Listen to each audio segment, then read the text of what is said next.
You know it, you feel it, you can smell it. Now, it may not feel like a Stanley Cup's coming to Montreal. Ça sent la coupe? Maybe not. But if there's one thing that you can sort of feel in the air, it's the federal election. The federal election's coming, right? Is it? We don't know. We got some ideas. And with that in mind, I am so happy to welcome the leader of the NDP onto the program, Jagmeet Singh. Mr. Singh, thank you so much for coming on the show. My pleasure. Thank you for having me. A couple of weeks ago, I think it was, where you said that the NDP will not trigger an election as long as the pandemic continues. We're going to be in this pandemic for a while. Does that still stand? Will you not trigger an election? Yes, that's absolutely my position. I look at what we need to do right now is to get everyone vaccinated. That should be at a bare minimum what we need to get done before we even consider any sort of election. And I put that to Justin Trudeau. I said, listen, right now we should be focused on getting people vaccinated, caring for our loved ones. The vaccine really, it means a really special moment in someone's life who's got a loved one that is vulnerable. It means that they no longer have to worry about what's going to happen to their parent or their grandparent. So it's vital that we get everyone vaccinated. That's got to be the priority. And I have said that very clearly. I will not be in any way forcing an election when we should be focused on getting vaccines out to everybody and getting everyone vaccinated. You know, over the course of the pandemic, we've seen quite a few provincial elections where provinces have done elections. I know there were a few issues in Newfoundland recently, but we've seen elections in other parts of the country in provinces. Why not? Is this a health issue for you, or is this getting the job done for Canadians issue? Well, a couple of things. If you look at New Brunswick and BC, which had their elections very early in the pandemic, it turned out okay. Newfoundland and Labrador is having an election right now. They've had to change their election date 3 times. Mm-hmm. They just changed it again. It is a disaster right now because the new variant is spreading so quickly. Newfoundland and Labrador were very safe up until the new variant, and now it's ravaging the province and creating a lot of fear and confusion.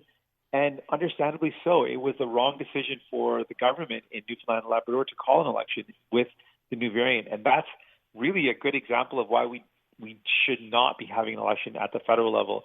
Ontario right now is talking about really serious concerns about the third wave now with the variants. And what we know is the way you put it, I actually agree that the number one thing is we've got to get everyone vaccinated. That is our tool against the potential spread of COVID-19 to the point that it overwhelms our healthcare system. If everyone's vaccinated, we are in a far better position. Is there any second thought, though, for you, other members of your party that say, you know what, let's own this. Let's flip the paradigm and say, you know what, Justin Trudeau, you know what, Liberals, let's go, where you put yourself in the position of power? Because I think the opposite, the flip side to that, Mr. Singh, is now you're letting Justin Trudeau decide everything. He's in the driver's seat. He gets to decide when we're going to go. He'll put up a budget that nobody can support. It gives him the power. Have you and others thought about maybe the alternative should be let's put us in power. Let's do it. Well, Canadians chose to put Justin Trudeau in power. And at the end of the day, he actually does call the shots when an election is going to happen. It's going to be his decision. That's the way our system works. I think it's wrong for him to call an election now. And his reason for calling an election is simply because it's in his party's advantage.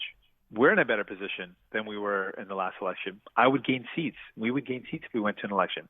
But I don't want to go to one just because it's good for my party. I want to do what's best for the country.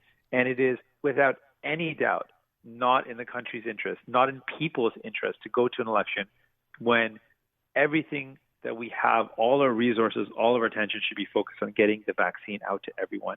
And on that note, what the vaccine again would mean peace and would mean a sense of security, a peace of mind for people that are worried about their loved ones getting sick. I've met people whose loved ones were in long-term care homes where the vaccination rollout began and their parents did not get the vaccine. Their parent got sick and died. And this one man in Windsor is haunted by the thought of what would happen if his father would have got vaccinated. Maybe he'd still be here today.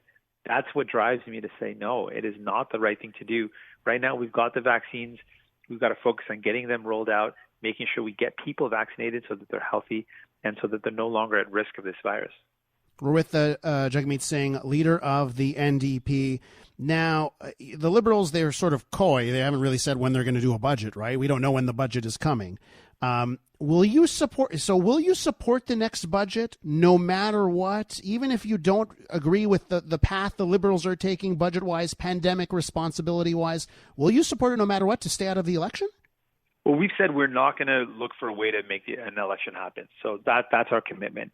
What we have been doing in the past, when we fought to double CERB, when we fought to bring in some support for students, the Canadian Emerging Student Benefit, when we fought and made, for the first time ever at the federal level, paid sick leave possible. These are things that we achieved by fighting and pushing for them. And we were able to achieve that without looking at confidence votes. Anytime in this parliament, if the Liberals want to pass something, they need support. They need a party to work with. We have been able to use our position to fight and get things done. But we're not going to find a way to tear down government right now. Our goal is to fight, to push government to work for people, to make parliament work for people. Speaking of government working for people, it's amazing, Mr. Singh. As we're talking before the interview, even we've got a text line here, 514-800, where people text into the show. The number one thing that I've gotten a text about is about your party and where it stands on applying Bill 101 federally in Quebec, and you know, I'm certain it works for the majority in the province, but for the Anglophone population, that's the last thing we want to see. So how do you thread that needle? How do you thread getting Francophone support on Bill 101 with the fact that it would hurt Quebec's Anglophones? Well, I've been a strong supporter of minority language rights. I understand it from a perspective my parents taught me about growing up in a minority language speaking position and how that feels like. And so I'm very open to it. I think I've already expressed my support for Bill 101 and its application. I think there's ways to make sure we continue to support minority languages across Canada. And this is an important bill. It's important to acknowledge the struggles of French historically. But I'm confident there's a way for us to always build a country where we can support all minority language groups. So what's the way for the minority Anglos in this province? You know, because the Liberals have a different path, right? They've already announced, Mélenchon Joly announced a path which sort of tries to split the difference here and keeps in mind the fact that we've got this duality. But it seems, and by the way, it's not just you, it's Aaron O'Toole and the Conservatives, seem to be much more gung-ho, Bill 101 for federal businesses in Quebec. How are you going to do what you just said, respect the minority?